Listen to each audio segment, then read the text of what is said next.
Okay, so the last thing that I'm going to talk about before we have one more little session is bacterial genome sequencing. So this is whole genome sequencing.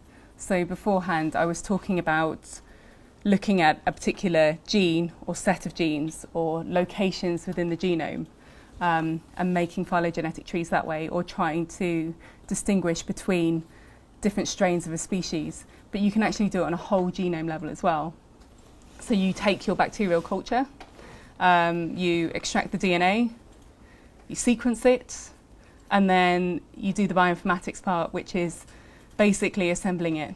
And so the way that the technology works at the moment for whole genome sequencing is that a bacterial genome will be millions of bases long, normally. So Staph aureus, for example, is about 3 million bases long. But unfortunately, we don't quite have the technology where we can just sequence one whole long strand of DNA that's 3 million bases long.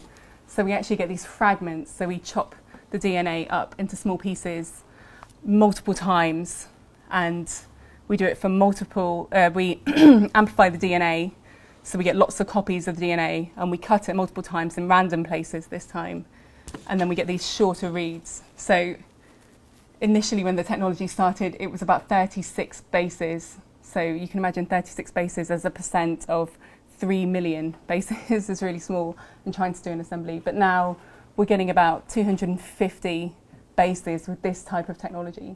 And so what you have to do in order to try and actually figure out what the sequence is you take these small reads of DNA, so this is the parts that you've sequenced, and you build it up like a jigsaw. So you can see there's all these pieces here, and you layer them up based on their sequence identity. So it's like the multiple sequence alignment that you saw before, but on a smaller scale, and you line them all up like this. And you do it against a reference genome. In this case, it's very tricky if you don't have a reference genome. So you find that some species are better studied than others. So E. coli, for example, there's loads of sequence strains, so it's easier to get a reference sequence. Other things that are less popular, you don't tend to get it, and it makes the phylogenetics much more difficult. So what you have here is a sequence that's already been sequenced. So you've got your reference genome, and you align these reads to it. So you want something that's quite closely related. If it's not closely related, nothing's going to map to it. And then what you're interested in is, again, variance. And so you get this is coverage. So the amount of reads or pieces of DNA that align over a particular base, the number is the depth of coverage.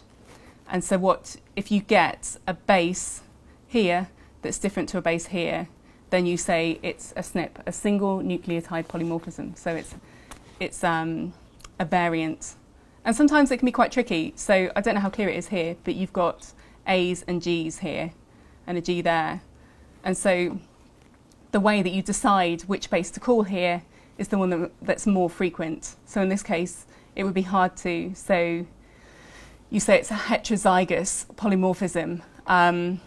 And it would be really difficult to call that base. Sometimes people ignore that base, but you generally rely on the coverage. If you've got lots of coverage, you'll find that you'll get one base more than the other. So it could be something to do with a sequencing error or something like that, or a heterozygous polymorphism, in which case you can't really call what base that is. But once you've done this, then you get this alignment. So you get another piece of sequence that's a consensus of all of these small pieces of jigsaw. And then you can align, that's already aligned against the reference. So it's a much bigger scale of what you did before. And again, you can remove gaps or ignore gaps and that kind of thing.